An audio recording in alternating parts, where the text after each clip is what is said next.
Here we are. This is the place. This cliff is pretty high. What are we going to do here? Are we going to climb to the very top and then throw this inscription down the cliff? I'm going to use phlogiston to make an engraving circle on the cliff wall.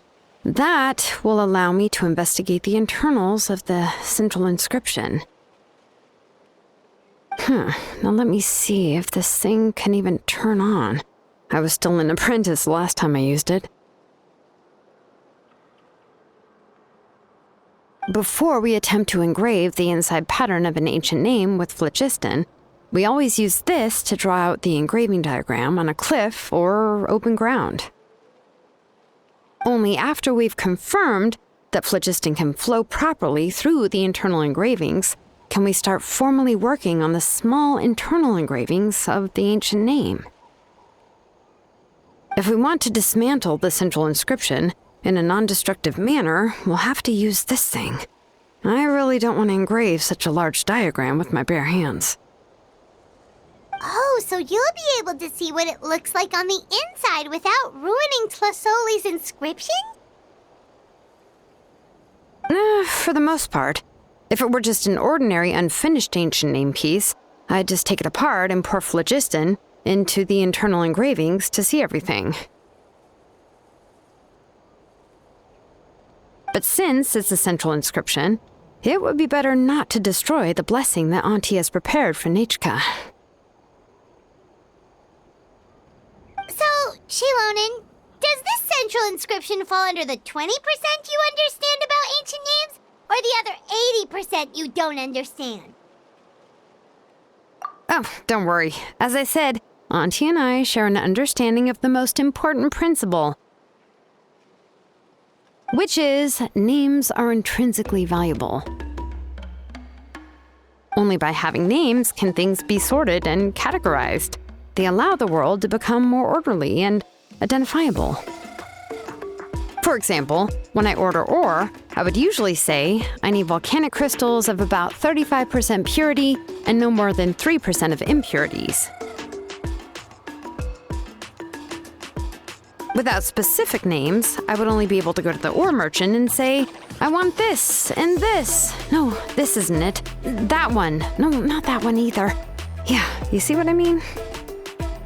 Names are a crucial part of how we standardize our workflow. Without names, the work would be impossible. Yes, because forging ancient names is first and foremost a technical job. There's no debating that.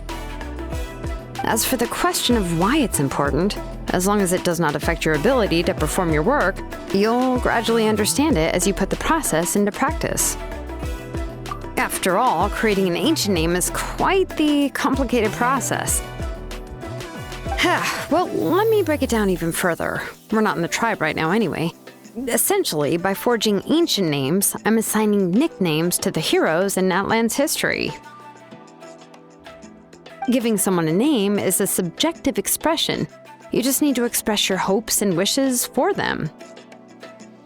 But giving someone a nickname is a much more objective expression. To come up with a fitting and accurate nickname requires much thought and observation. If ancient names or nicknames aren't descriptive enough, no one will remember them anyway. So the best I can do is gather all the information I could and try to come up with the most fitting nicknames possible. Even a minor mistake in the process could cause people to misunderstand the nickname.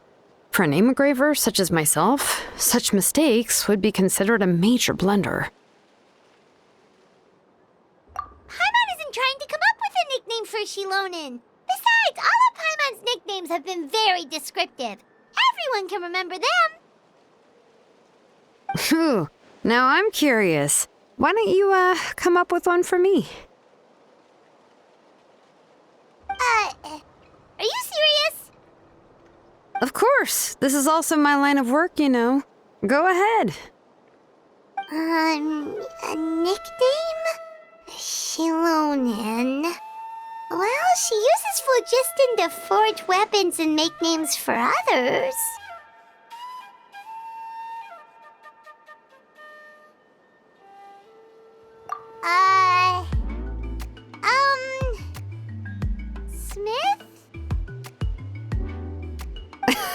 Oh, yeah, not bad, not bad. And quite fitting, too. I'll remember it. But, you should keep observing my work, Paimon. Maybe you'll come up with an even better nickname. Right, okay. Time to make like a smith and start smithing. Watch closely.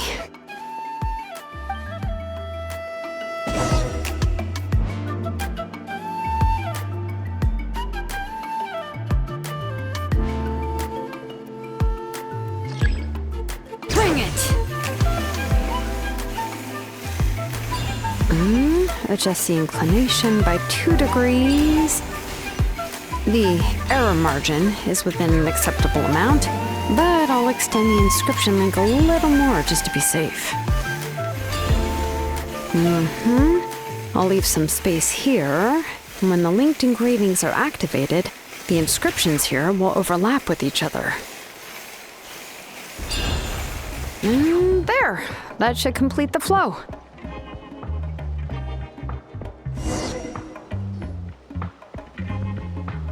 Amazing, Shilonen! You were running all over that cliff as if it was flat ground! Oh no, it doesn't have anything to do with my tribe, it's just the, phlogiston adhesive I have on my shoes. But after all that running around, I'll have to infuse them with more phlogiston again. Huh. I should prepare a spare supply of phlogiston to bring with me next time. More or less, yeah. I usually have at least the key equipment on hand.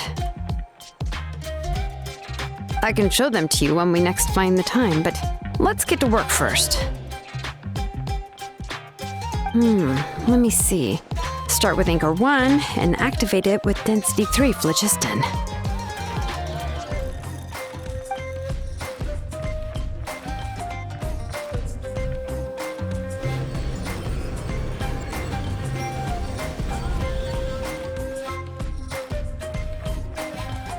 Whoa! A super huge diagram just appeared! Tlasoli's central inscription is even floating!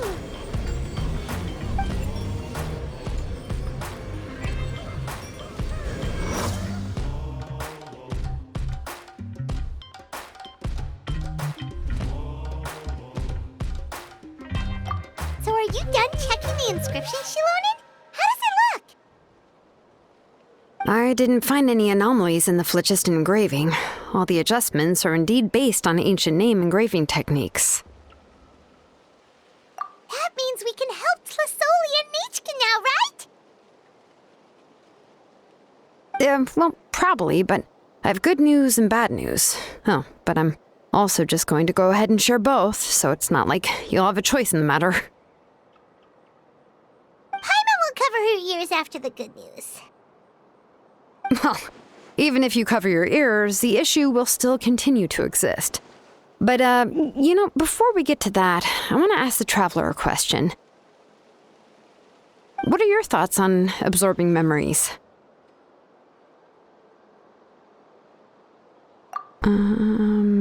Yeah, well, sounds like something you'd say. But if you ask me, there's a problem with what Auntie said. It's, hard to control the absorption of memories. Technically speaking, this type of inscription has the power to do far more than absorb memories related to a single person. By herself, Auntie can't handle that level and scope of work, but if she has accomplices, it is completely possible for her to use this inscription to accomplish far bigger things. Accomplices? You make it sound like she's committing a crime! Well, here's the good news. Yes, this blaze gem inscription would be the perfect tool to commit crimes, but we haven't found any accomplices or signs that she intends to put it to such uses. From a purely objective standpoint, we can consider that possibility as yet to be confirmed for now. The bad news is, there's still an underlying problem with this blaze gem inscription that cannot be ignored. I believe I've mentioned this before. Ancient names operate with the help of the Wayab, granting them the power to read information kept in the ley lines. In this process, the Wyab actually function like relays, helping the ancient name-bearer sense the information from within the ley lines. If you remove the Wyab from the process and don't use any tools, then finding a specific story is akin to trying to scoop up a specific grain of sand from a rushing river. Yeah, exactly. Anyone who attempts to do so will likely lose most of their cognitive function or become a babbling madman who talks to themselves all day long. Now, let's consider the memories that Auntie has gathered as the ley line, and Nechka as the only ancient name-bearer of this ley line. There's no way Auntie would let Nechka plunge into the river of memories without any tools. She'd only be overwhelmed by the surge of memories. And considering that Nechka has forgotten all of her past, she'll be unable to work on her own to accurately find the correct past. Only Aunt Tlisoli can help her filter the correct memories of her past. So, if my hypothesis is correct, Auntie is actually planning on turning herself into Nechka's Wyab to help her extract the corresponding memories in the different situations she may face. In an ideal world, this would be perfectly fine. As long as every extracted memory is correct, Nechka would essentially be getting her past back. And I also believe that there won't be any mistakes in everything that Auntie remembers about Nechka. But Auntie is not a Wyab. Her body won't be able to handle the load for long. But how can we solve this problem? No matter how we try, Tlasoli will... Names are blessings for the future from people standing in the past. I've also made up my mind. Come on, let's go see Auntie.